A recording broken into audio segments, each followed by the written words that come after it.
dos becos que foram picadas, tuas ruas que foram bandeiras, formam hoje a altaneira cidade, grande urbe das plagas mineiras. A Fundação Casa de Cultura está completando 25 anos. História e cultura contadas nos acervos do Museu Municipal, no Arquivo Público, Biblioteca e na Casa de Cultura. O Museu Municipal guarda peças e símbolos que contam a vida da bicentenária Paracatu. Visitar e conhecer o Museu Histórico Municipal é indispensável para quem quer entender a nossa história. No Arquivo Público, toda a memória de Paracatu e sua gente está resguardada com registros e documentos autênticos.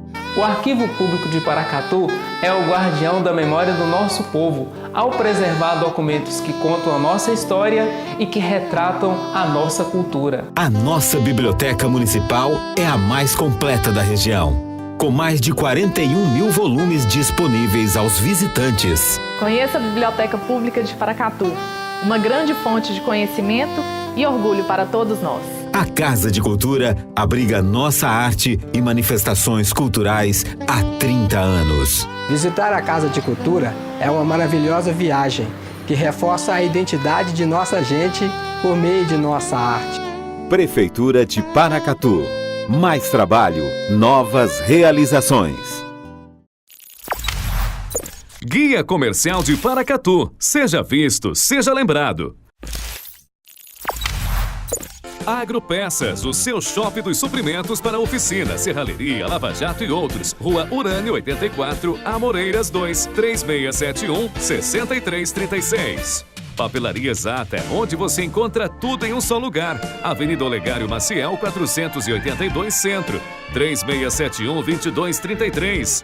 Famag Pré-moldados, qualidade em primeiro lugar. Rua da Contagem, bairro Paracatuzinho, fone 38-3671-1032. Fábrica de Biscoitos Vó Maria, biscoitos, bolos, pão de queijo e muito mais. Rua Salgado Filho, 147, Bela Vista, 3671-3566. Clínica Provida, especialidades médicas. A sua saúde é a nossa prioridade. Rua Doutor Almir Laor, Porto Adjuto, 540, Jockey Clube, 3671-1508.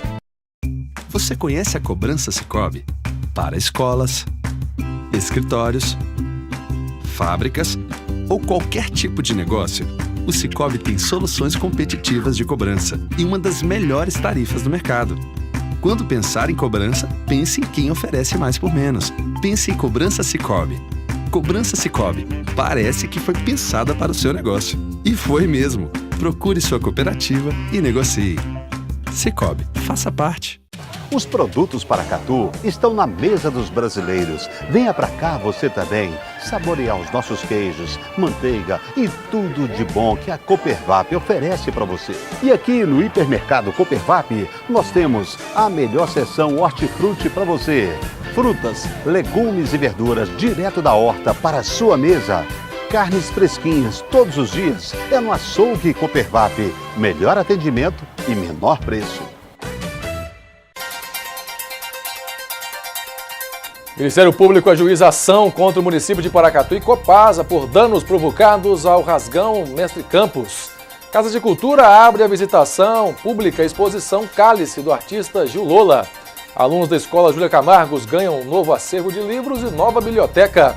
Estudo aponta que erros em hospitais matam 148 pessoas por dia no Brasil.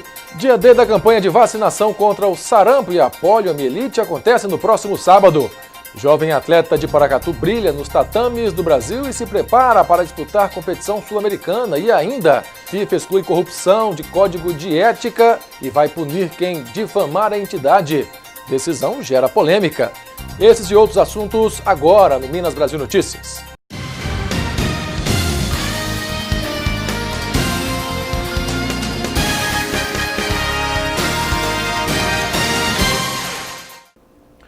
Boa noite.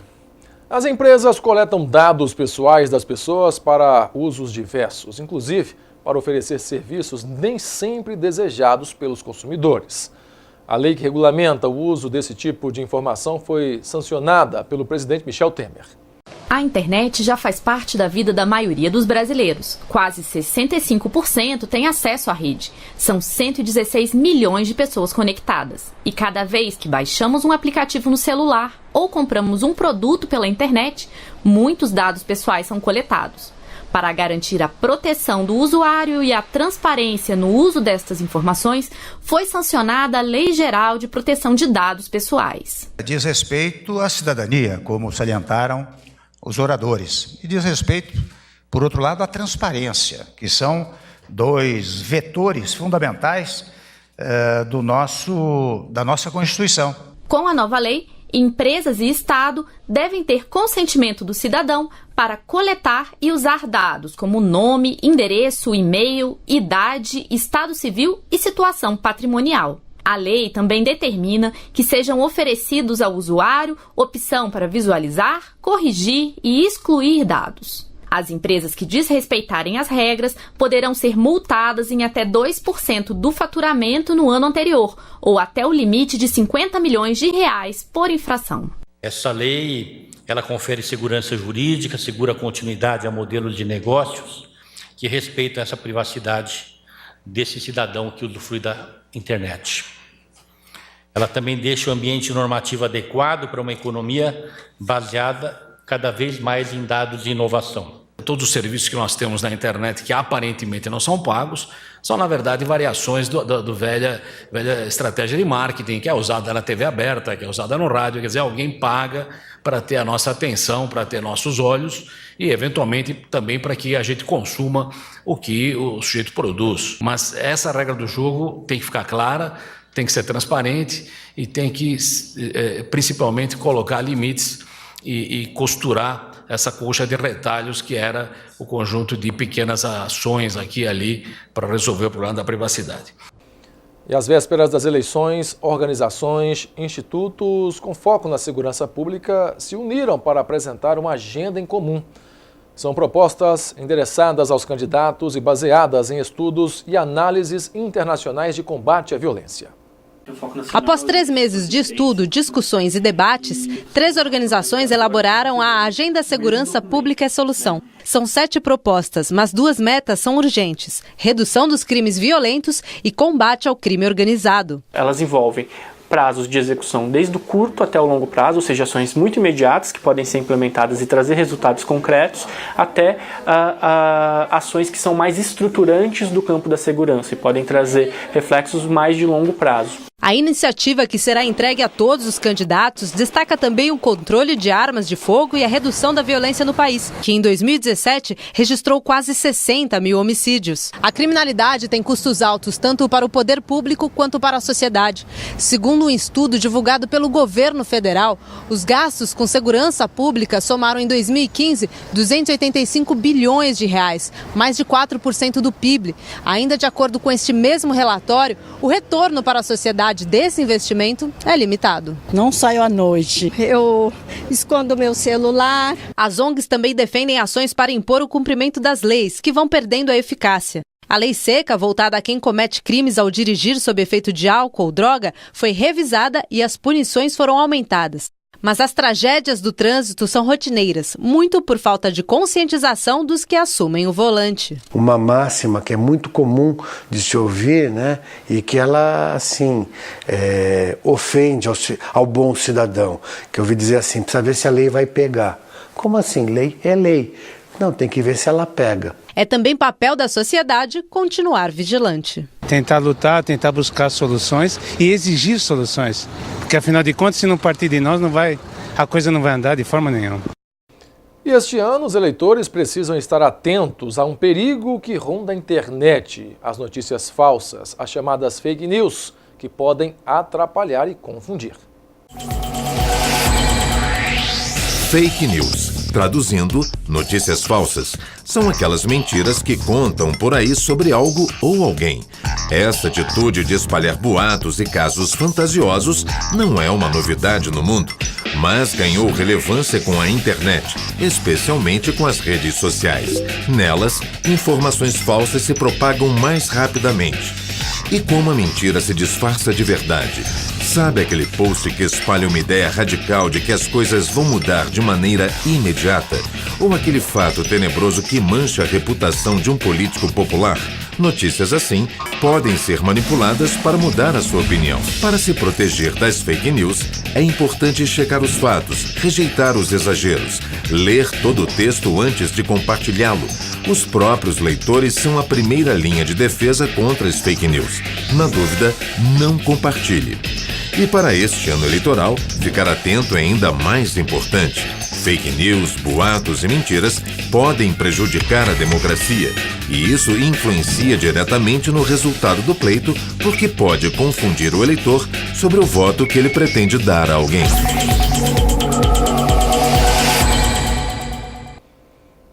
E a posse da nova presidente do Tribunal Superior Eleitoral, Rosa Weber, foi marcada pela defesa da lei da ficha limpa e pedido de rapidez na justiça no julgamento dos casos. Sem citar diretamente o ex-presidente Lula, Rosa Weber disse que o TSE pode vetar candidaturas que considerar irregulares, mesmo sem pedidos de impugnação. Porém, sinalizou que todos os prazos legais precisam ser cumpridos. Rosa Weber assumiu a presidência do TSE no lugar de Luiz Fux, que ficou 6 meses no cargo.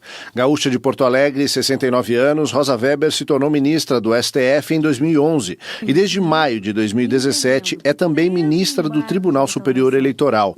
Nos julgamentos tem defendido a aplicação rigorosa da lei da ficha limpa.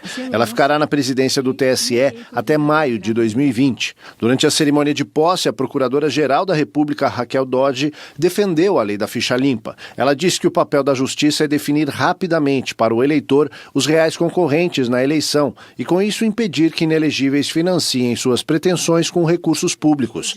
A nova presidente do TSE disse no discurso que o país vive um momento de desencanto por causa da corrupção, mas que isso não pode desencorajar a prática da democracia. Os desvios, as deficiências na educação e na cultura, a desigual distribuição de riqueza, a corrupção de agentes públicos e privados não podem, em absoluto, obscurecer a ideia de um poder que emana do povo e que, para o povo e em seu nome, será exercido. Também tomaram posse o ministro Luiz Roberto Barroso, do STF, como vice-presidente do TSE, e o ministro Jorge Mussi, do STJ, como corregedor-geral da Justiça Eleitoral. Após a cerimônia, Rosa Weber disse que o TSE pode vetar candidatos que não preencham as condições necessárias ou sejam inelegíveis, mesmo que ninguém questione o registro das candidaturas. Pode haver ou não impugnação. Se não houver impugnação, a resolução do TSE no sentido de que ela pode haver o exame de ofício. Não será uma impugnação, será um indeferimento de ofício, a compreensão de que não estão presentes ou as condições de elegibilidade ou alguma causa de inelegibilidade.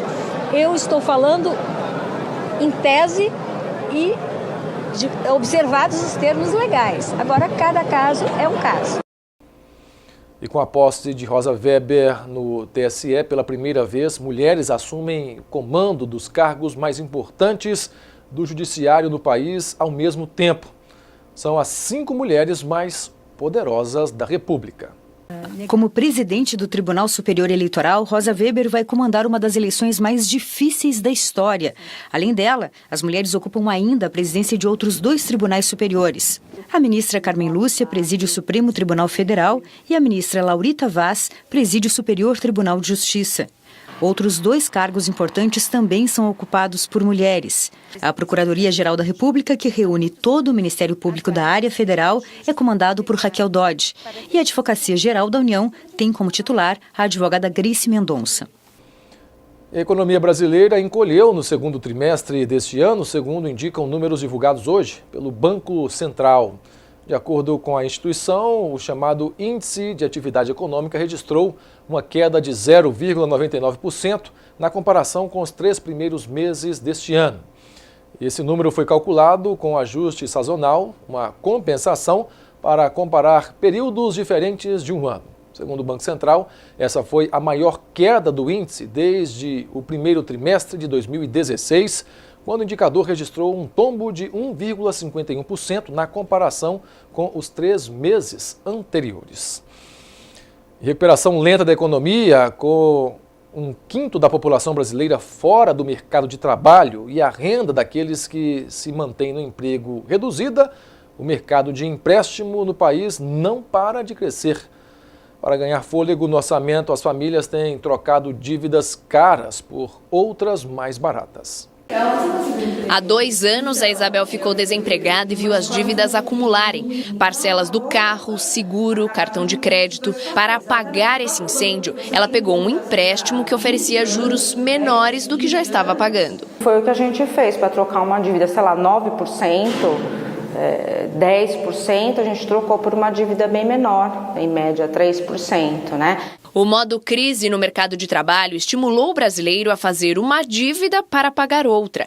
Pode ser um bom negócio, mas se mal planejado, pode aumentar o aperto financeiro. Um estudo do Serviço de Proteção ao Crédito mostrou que quase metade das pessoas que usam o cheque especial precisou da linha, uma das mais caras do mercado, todos os meses no último ano. É importante a população ter também em mente que crédito é uma coisa eventual. Cheque especial você só deveria usar emergencialmente por 2 ou 3 dias no final do mês se você tiver algum imprevisto. Recorrentemente é tiro no pé. Os brasileiros têm contraído mais empréstimos. O endividamento das famílias, sem considerar o financiamento da casa própria, voltou a crescer este ano. Quase 1/4 da renda acumulada em 12 meses está comprometida com empréstimos. Muitas vezes, os empréstimos também servem para cobrir o orçamento das famílias, pagar aquelas contas do dia a dia, o que acaba gerando uma bola de neve. A pessoa tem que ter uma consciência muito forte das suas próprias restrições orçamentárias. Então ela vai ficar muito desequilibrada financeiramente, pode entrar nessa bola de neve, ter que ficar pagando juros muito altos nas dívidas. Então o ideal é você ter uma poupança precaucional, que se acontecer alguma coisa errada na sua vida, se perder emprego ou se tiver alguém doente na família, você ter essa reserva para utilizar. Mas já que a pessoa não tem, a estratégia é tentar achar dívidas mais baratas. Nos destaques internacionais, já são 39 as vítimas fatais na queda da ponte em Gênova, na Itália. As buscas continuam e o número de mortos pode aumentar. O primeiro-ministro italiano Giuseppe Conte visitou o local da queda da ponte em Gênova, no norte da Itália, onde ainda acontecem as buscas. Conte alertou que pode aumentar o número de mortos e disse que a principal hipótese para a causa da queda seria uma falha estrutural na construção. Ontem, às 11 da manhã locais, uma seção de 50 metros da ponte, incluindo uma torre que ancorava vários apoios, desabou. 35 veículos estavam sobre ela. Os escombros caíram sobre os telhados de armazéns e outros edifícios, lançando grandes blocos e placas de concreto reforçado dentro do leito de um rio. As operações de resgate durante a noite foram de muito trabalho para os bombeiros, que usaram várias máquinas pesadas na busca por vítimas. O chefe dos bombeiros, Luca Cari, disse que há 400 agentes trabalhando na área. A prioridade agora é mover os grandes blocos de concreto e criar espaço para as equipes de resgate procurarem mais vítimas. Até agora já foram confirmados 39 mortos e 16 feridos, 12 deles em estado grave. A Agência de Proteção Civil disse que mais de 400 pessoas foram retiradas de prédios debaixo da ponte. Uma das vítimas que se salvou foi o ex-jogador de futebol David Capello. Na cama do hospital, ele disse que estava sobre a ponte no momento da queda, ouviu um estrondo e tudo começou a cair. Sobreviver foi um milagre, ele completa. Me sinto miracolato. Hoje em Roma, o Papa Francisco expressou as condolências e chamou os fiéis que estavam na Praça de São Pedro a se unirem numa oração pelas vítimas da tragédia e suas famílias. Tutti coloro che soffrono a causa de questo dramático evento. Nos Estados Unidos, um relatório com quase 900 páginas revela e detalha abusos sexuais cometidos por religiosos católicos contra crianças ao longo de décadas. Ao lado das vítimas de violências sexuais, que chorando se consolavam mutuamente, o procurador-geral da Pensilvânia, Josh Shapiro, tornou público o relatório com 884 páginas, onde revela que padres católicos abusaram de centenas de crianças ao longo de 70 anos.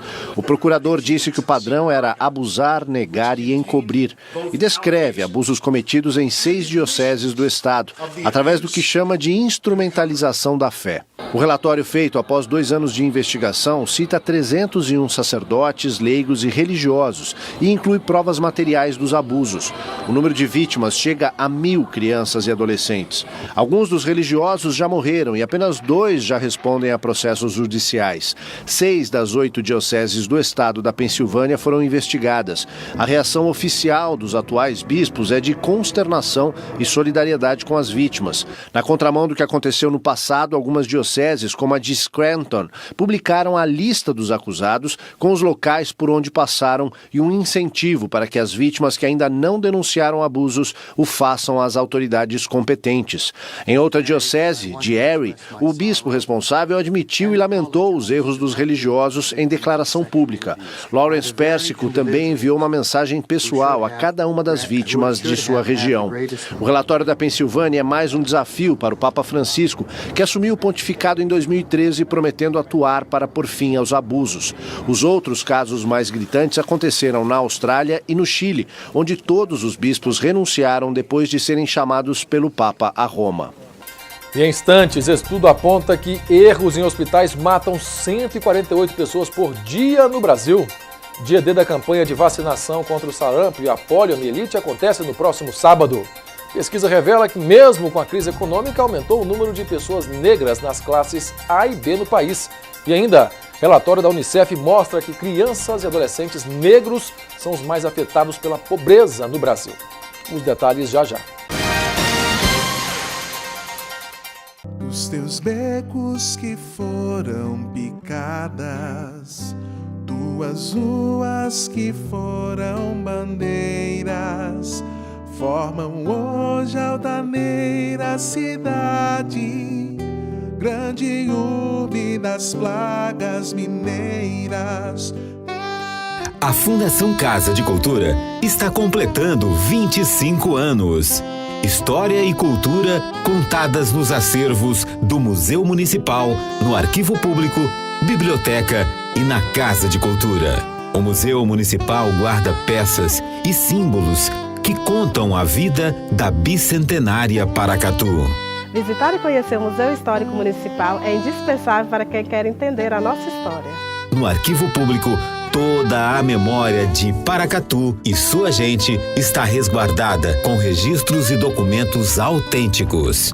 O Arquivo Público de Paracatu é o guardião da memória do nosso povo, ao preservar documentos que contam a nossa história e que retratam a nossa cultura. A nossa Biblioteca Municipal é a mais completa da região, com mais de 41 mil volumes disponíveis aos visitantes. Conheça a Biblioteca Pública de Paracatu, uma grande fonte de conhecimento e orgulho para todos nós. A Casa de Cultura abriga nossa arte e manifestações culturais há 30 anos. Visitar a Casa de Cultura é uma maravilhosa viagem que reforça a identidade de nossa gente por meio de nossa arte. Prefeitura de Paracatu. Mais trabalho, novas realizações. Guia Comercial de Paracatu. Seja visto, seja lembrado. Dinâmica Móveis e Papelaria. Tudo em artigos de papelaria e uma linha completa em móveis para escritório. Rua Joaquim Murtinho, Centro, 3671-6389. Sono Bom Colchões, proporcionando uma noite com carinho e conforto. Praça Juquita Vargas, Centro, 3671-7371. Autoelétrica do Newton, baterias, peças e serviços em geral. Rua São Vicente, 359, Centro, 3671-3809. Laboratório Santa Clara, análise clínica, confiança e qualidade. Praça Adelmar da Silva Neiva, número 305 Centro, Paracatu. Fone 3671-1711. Móveis de qualidade e bom gosto você encontra na Criativa Móveis. Avenida Deputado Quintino Vargas, Centro. 3671-2710. A visão é o sentido mais importante do ser humano, mas pode ter hora que enxergar fica difícil. Nessas horas você pode contar com o Hospital Oftalmológico de Paracatu. Consultas, exames e cirurgias com profissionais altamente qualificados. Contamos com os mais modernos aparelhos e um centro cirúrgico completamente equipado para cuidar dos seus olhos. Visite anualmente o seu oftalmologista e veja o mundo com bons olhos. Hospital Oftalmológico de Paracatu. Nossos profissionais só têm olhos para você. Você conhece a Cobrança Sicoob? para escolas, escritórios, fábricas ou qualquer tipo de negócio, o Sicoob tem soluções competitivas de cobrança e uma das melhores tarifas do mercado. Quando pensar em cobrança, pense em quem oferece mais por menos. Pense em Cobrança Sicoob. Cobrança Sicoob. Parece que foi pensada para o seu negócio. E foi mesmo. Procure sua cooperativa e negocie. Sicoob, faça parte. Fundação Casa de Cultura. 25 anos fazendo história. A Casa de Cultura tem oficinas de teatro, música, desenho e pintura, artesanato, o grupo de bordadeiras, capoeira e zumba. Tradição e cultura que se fortalecem através da arte. Eu sou apaixonado por teatro. Saber pintar sempre foi um sonho. Bordar é uma arte. Prefeitura de Paracatu. Mais trabalho, novas realizações.